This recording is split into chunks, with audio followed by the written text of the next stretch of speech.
ஆலந்தூர் தொகுதிக்கு உட்பட்ட ராமபுரம் எம்ஜிஆர் தோட்டம் காது கேளார் பள்ளியில் தேமுதிக தலைவர் கேப்டன் விஜயகாந்த் 72வது பிறந்த நாளை முன்னிட்டு கட்சி கொடியேற்றி இனிப்புகள் மற்றும் காலை சிற்றுண்டி வழங்கி தேமுதிகவினர் கொண்டாட்டம்.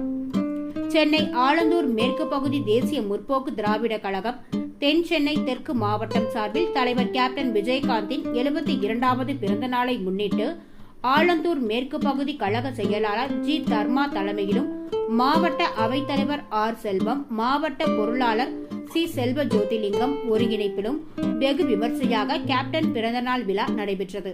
இதில் சிறப்பு விருந்தினராக தென் சென்னை தெற்கு மாவட்ட செயலாளர் வி கோ சூர்யா எம்ஜிஆர் திருவுருவ சிலைக்கு மாலை அணிவித்து மரியாதை செலுத்தி இனிப்புகள் மற்றும் காலை சிற்றுண்டி வழங்கி சிறப்பாக கொண்டாடப்பட்டது. இதில் பள்ளி மாணவ மாணவிகளுக்கு A4 பேப்பர் 5 பண்டல்கள் மற்றும் நோட்டு புத்தகம் வழங்கப்பட்டது. மேலும் இதில் ஏ சரவணன், பி மணிவண்ணன், ராகவன் மற்றும் நிகழ்வில் கிளை, வட்டம், பகுதி, மாவட்டம் மற்றும் மகளிர் அணியினர், தேமுதிக நிர்வாகிகள், தொண்டர்கள் பலர் கலந்து கொண்டு சிறப்பித்தனர்.